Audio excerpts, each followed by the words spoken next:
So one place is this Kailash Manasarovar region in Tibet. We viewed Kailash and Manasarovar from 8 to 10 kilometers away. Even from a distance, what it does to people is unbelievable. It's like clockwork.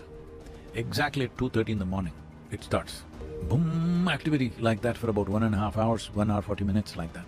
3 weeks ago, Chinese monks broke a silence they had held for over 1,000 years. And what they revealed about Mount Kailash is the most terrifying claim any religious order has ever made public. A 94-year-old monk named Chen Huaimin sat in a candlelit room in Qinghai province, hands trembling so badly his translator had to steady the pages. The texts spread before him were forbidden, manuscripts hidden for centuries, written in a dialect so ancient only a handful of living monks can still read it. For 60 years, Chen kept what those pages contained locked behind his teeth. Then he looked up and in a voice barely above a whisper said 5 words. The mountain is a machine. What the text described buried beneath Kailash, still active, still generating a force that warps time, destroys technology, and has killed every person who got too close, is the reason no one has ever reached the summit alive. The time distortion. Master Chen pressed his finger against passage near the center of the manuscript. The characters were older than the monastery itself, a dialect his order had spent centuries learning to decode. His translator leaned forward, then stopped, pulled back. Something in the old monk's expression made him hesitate. Time does not flow there. It pools, it accelerates, it takes from you what you cannot get back. The monks have whispered about this for centuries. But in 1999, a Russian expedition proved they weren't exaggerating. Dr. Yuri Volkov had spent 20 years studying altitude medicine in some of the most brutal environments on Earth. He'd seen frostbite turn fingers black. He'd watched climbers hallucinate at extreme elevation. Nothing fazed him. So when his team encountered a group of Siberian climbers returning from Kailash's slopes near base camp, he almost didn't stop. They'd only been gone 12 hours. Then he saw their faces. Hair that had been jet black that morning was streaked with gray. Beards had grown weeks longer than 12 hours could account for. Fingernails extended past their fingertips. And their skin, deep lines, sagging flesh. The hollowed-out look of men who had aged decades between sunrise and sunset. Volkov documented everything in a private journal that didn't surface until after his death. He described their eyes as the worst part. Not frightened, empty, like something behind their pupils had been switched off. When his team asked how long they'd been on the mountain, the climbers turned on each other. One swore it had been weeks, another insisted only hours had passed. They became agitated, nearly violent, when pressed. Here's the part that should unsettle you. Volkov ordered full medical exams before anyone left the region. He expected altitude sickness, maybe early-stage frostbite. What the results showed instead made him question whether his instruments were malfunctioning. Organ deterioration consistent with men in their 80s. Kidney functions cratering, liver tissue breaking down. Cellular damage at the molecular level that takes decades of hard living to produce, compressed into a single afternoon. Blood markers screaming biological stress so extreme, the lab technician re-ran the tests 3 times because he assumed contamination. These were young men, fit, experienced. They had walked onto that mountain 12 hours earlier in peak physical condition. Every one of them was dead within 2 years. Degenerative conditions that don't strike healthy men in their 30s, conditions that don't even have clear medical pathways in patients that young. Doctors who examined them couldn't connect the deterioration to any known cause. The only thing those men shared was 12 hours on the slopes of Kailash. The monks weren't surprised. According to Master Chen, the forbidden texts describe an influence zone radiating 15 kilometers from the peak in every direction. Inside that boundary, the rules we take for granted, the steady, predictable forward motion of time, simply stop applying. Time compresses. Bodies age, and something monitors the process, watching how much each person can endure before they break. Now, stay with me, because this detail rewrites everything pilgrims have believed for millennia. The ritual circuit, the Kora, has drawn the faithful around Kailash for thousands of years. Each completed loop is supposed to erase years of bad karma. Devotees have always treated that as metaphor. The texts say it isn't. They describe literal time exchange. Walk the circuit and time shifts around you. Approach the summit and time accelerates violently. The mountain doesn't just age you, it takes something from you, hours, years, futures you were owed. And it never asks permission. But time distortion is only one layer of what's happening at Kailash. And what the monks described next made the aging look almost merciful. The unclimbable peak. No human being has ever stood on the summit of Mount Kailash. Not one. Not in all of recorded history. And it's not because the mountain is technically impossible. It's because something up there doesn't want you to arrive. In 1926, British mountaineer Hugh Rutledge, a man who had already survived some of the most lethal terrain in the Himalayas, spent 3 weeks studying Kailash from every conceivable approach. Rutledge had stared down death on frozen cliff faces and kept climbing. He had watched men fall and never flinched. After 3 weeks at Kailash, he packed his gear and declared the mountain utterly unclimbable. But here's the thing. He didn't blame ice. He didn't blame altitude. He wrote about a feeling, a pressure building in his chest the closer he got. An overwhelming certainty that the mountain knew he was there, and did not want him there. 3 of his guides suffered nightmares so violent they woke screaming, clawing at their own faces. Rutledge himself admitted later that leaving didn't feel like retreat. It felt like being allowed to escape. That was 1926. The mountain's defenses haven't weakened since. In 2001, a Spanish climbing team secured one of the rarest permits in mountaineering history. Official authorization to attempt Kailash's summit. These were elite alpinists, Everest veterans, K2 survivors. The kind of climbers who had looked at everything the Himalayas could throw at them and won. They never made it past base camp. Team members reported sudden, savage hallucinations. Visions of their families dying. The ground splitting open beneath their boots. Shapes sliding through their peripheral vision that vanished the instant they turned to look. Nausea so intense it buckled their knees, appearing from nowhere and disappearing just as fast. And beneath all of it, something worse. A shared conviction none of them could articulate rationally. A bone-deep certainty that continuing forward wouldn't end in death. It would end in something death would be a relief from. And get this.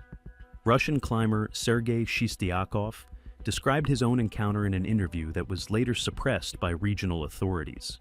He was shaking through the entire recording, chain-smoking, refusing to look at the camera. His translator said Shistiakov hadn't slept properly in months. "My heart raced for no reason," he said. A voice repeated in my head, "You do not belong here. It wasn't mine. It came from outside, from the mountain, like a hand pressing against the inside of my skull." The instant he decided to turn back, every symptom vanished, gone, like a fist unclenching. He said the relief hit so hard he dropped to his knees and wept. Master Chen confirmed all of it without hesitation. The ancient texts describe what they call the field of rejection, an energy that doesn't fight intruders. It persuades them. It finds the deepest crack in each person's mind and pries it open until leaving becomes the only thought left. But here's the catch. The texts warn that the mountain's defenses don't stop at psychology. The closer you get to the summit, the more the physical world itself starts coming apart. And the first thing to go is always the technology you depend on to survive. If what you're hearing right now has you locked in, you need to subscribe, because what I'm about to reveal about the mountain's effect on machines and aircraft is the part that made even the monks go quiet. Hit subscribe now so you don't miss it. The machine failures. Compasses don't work near Kailash. Not sometimes, not in certain conditions. They fail, completely, simultaneously, and in ways that terrify the people holding them. A German expedition in 2015 brought 6 compasses from 3 different manufacturers into the region. Within 8 kilometers of the peak, all 6 needles began spinning in perfect unison. Not randomly, in synchronization. As if something beneath the ground was sending a signal. That overrode every magnetic reading at once. The expedition leader, a former military navigator with decades of experience, watched it happen and couldn't explain it. In terrain where landmarks repeat and weather turns lethal without warning, a dead compass doesn't just slow you down, it kills you. Now, look up. The airspace directly above Kailash is officially restricted, classified. No flight paths cross the peak. The public explanation is vague: environmental sensitivity, cultural respect. But pilots who've flown near the region tell a different story. Instruments giving contradictory readings at the same time. Altimeters displaying numbers that are physically impossible. Total signal blackout, lasting precisely as long as the aircraft remained closest to the peak, then snapping back the moment they passed it. Turbulence erupting from clear skies with zero warning. Not the slow, readable kind, instant, violent, then gone. One commercial pilot, who requested anonymity, said he'd flown that corridor dozens of times. Every single flight, he said, something happens that shouldn't be possible. My co-pilot and I don't discuss it. Nobody does, but we all know. And this is where it gets really unsettling. Documentary crews have launched drones toward the summit, hoping to film what no human eyes have ever seen. Most didn't make it far. Some dropped from the sky like dead weight the instant they crossed an invisible boundary. Signal gone, rotors frozen, falling straight down without even a wobble of resistance. Others came back carrying footage that engineers couldn't explain. Warped images. Frames where the landscape bent in directions that don't correspond to any lens distortion on record. Shapes flickering across the video that had no source in the physical environment. Dark, angular, there for 2 frames, and then gone. One recovery team reported that a drone's onboard camera had recorded 17 minutes of footage in what should have been a 4-minute flight. No one could account for the missing time. One technician reportedly analyzed 3 separate drones recovered from the area, found 0 physical damage on any of them, and quit his job the following week. He told a colleague he didn't want to see what the 4th one brought back. Master Chen didn't flinch when we described the accounts. The texts predicted this. The anchor point generates a field that rejects what is artificial. Your machines are not welcome there. But hold on. The monks say the failures aren't random. The mountain identifies what each person relies on. Navigation first, then communication, then the devices themselves, and removes them in sequence. By the time you realize what's happening, you're already disoriented, alone, and fighting every instinct in your body to run. That alone would make Kailash the most hostile environment on Earth. But the monks say the mountain isn't just defending itself, it's watching everything that comes near it, and it has eyes. The Twin Lakes. 2 lakes sit at the base of Kailash. Separated by a sliver of land, they look nothing alike. Lake Manasarovar. Fresh water, mirror still, so calm it looks synthetic. At elevations where every other body of water freezes solid, Manasarovar refuses. Its surface stays glassy, undisturbed, even when wind tears across the plateau hard enough to knock a grown man sideways. Rakshastal sits beside it, saline, restless. Its water churns constantly, as if something underneath won't allow stillness. A German trekker named Marcus Richter, who completed the Kora circuit in 2012, described standing on the strip of land between the 2 lakes at dusk. On my left, the water was perfectly still. On my right, it was moving, agitated, almost angry, and I could feel a line between them, not see it, feel it, like standing between 2 electrical currents. My skin prickled. My mouth tasted like metal. I wanted to leave, but I couldn't stop staring. Master Chen's voice dropped when he spoke about the lakes. He glanced at his fellow monks before continuing. The texts call them the mountain's eyes. Manasarovar watches the sky. Rakshastal watches what lies beneath. Together they form a surveillance system that has operated for millennia. Nothing approaches Kailash without being observed. At night, witnesses report lights moving across Manasarovar's surface. Not star reflections, but independent points tracing deliberate patterns. The water shifts color between days, blue, green, and occasional deep crimson, with no geological explanation. Photographs taken at the lakes rarely match what the photographers remember seeing. Sound behaves wrong, voices arriving late, distorted, or swallowed entirely. Even silence feels layered, echoes that refuse to fade. The monks say the lakes don't just watch, they test. They warp perception to gauge whether a visitor can be trusted with what lies beyond them. Most people fail the test without ever knowing they were taking one. If time distortion is the mountain's weapon and psychological terror is its shield, the lakes are its intelligence network. And every layer, every defense, exists to protect what the monks say is sealed inside the heart of Kailash. something that finally explains why this mountain matters more than any other place on Earth. The impossible geometry. From a distance, Kailash doesn't look like a mountain. It looks like something that was built. Every other major Himalayan peak bears the scars of tectonic violence. Asymmetrical faces, glacial gouges, chaotic ridgelines shaped by millions of years of geological force. Kailash rises in near-perfect symmetry. 4 sheer faces oriented precisely toward the 4 cardinal directions: north, south, east, west. Clean edges, measured proportions. The kind of geometry you draft on paper, not the kind nature produces by accident. Master Chen unrolled a worn map on the monastery floor and started drawing lines with a speed that said he'd done this hundreds of times. The anchor point was not placed randomly. A line from Kailash to the Great Pyramid of Giza. Extended, it passed through Stonehenge. Another line to Easter Island, a third to Angkor Wat, a fourth to Petra. The probability of these alignments occurring by chance has been calculated at less than 1 in 10 million. The builders understood Earth's energy grid. They placed monuments at intersection points. Kailash was the center, the control point, the machine that makes all other sites function. Here's the deal. The Great Pyramid stands 146 meters tall and took an estimated 20 years to construct. Kailash rises over 6,600 meters, roughly 45 times the height of Giza. If the monks are right, it represents engineering so far beyond human capability, the comparison becomes absurd.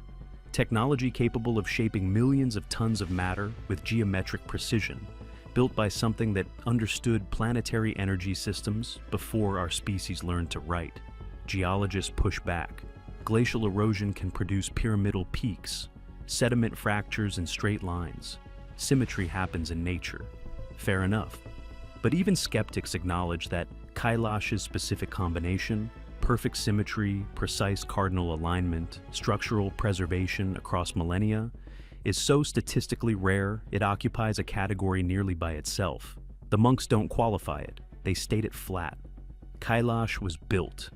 The texts use a term that translates to the shaped stone. Deliberate design, not accident, and everything, the time distortion, the rejection field, the technology failures, the watching lakes, exists because the structure is still active, still running, still protecting. Whatever was sealed inside it thousands of years before the first human civilization left a mark on this planet. And what Master Chen revealed next is what the monks had protected above all else. The Hall of Records. The monastery had emptied. One by one, the other monks had slipped out of the room as if they knew what was coming and wanted no part in it. Wind rattled the wooden shutters. Master Chen sat alone at the table, and when he spoke, his voice had dropped to something barely above breath. The texts speak of a chamber, deep beneath the mountain, not a tomb, not a vault, something else entirely. He called it the Hall of Records. The ancient texts describe a sealed space containing knowledge that predates human civilization by tens of thousands of years. Not mythology, not oral tradition. Actual records, documenting where humanity came from, what we truly are, and abilities we once possessed that have been systematically erased from every history we've ever been told. And the worst part, the texts contain detailed descriptions of what is coming, events they call the turning, a transformation of human existence so total, the manuscripts don't even attempt to describe life on the other side of it. The texts call it the seed of the next world, Master Chen said. I do not fully understand what that means, but every defense, every strange thing this mountain has ever done to the people who approached it, exists for one purpose: to keep the Hall of Records sealed until the proper time. We asked the question anyone would ask. When? How would humanity know it was ready? For the first time, fear moved across the old monk's face. Real fear. His hands gripped the table edge until his knuckles went white. We won't choose. The mountain will choose. It always has. 4 major world religions, Hinduism, Buddhism, Jainism, Bon, all identify Kailash as the spiritual center of the universe. 4 of Asia's greatest rivers, the Indus, the Sutlej, the Brahmaputra, the Karnali, originate from the region surrounding it. 4 rivers flowing in 4 directions, sustaining nearly half of all human life on Earth. The monks say none of this is coincidence. The mountain was placed at the source point deliberately, feeding life across the planet, guarding secrets that could end it. Mount Kailash has stood for millennia, unmoved, unexplained. Governments restrict access, climbers flee in terror. Scientists document phenomena they cannot explain. And now, monks who kept their silence for 1,000 years have finally spoken. The question isn't whether you believe them. The question is, what happens when the mountain decides we're ready? Drop your answer in the comments. And if this video held you from the first second to the last, hit that like button and subscribe right now. We're going deeper into the forbidden. Next video reveals what we found when we traced the geometric alignments Master Chen drew on that monastery floor.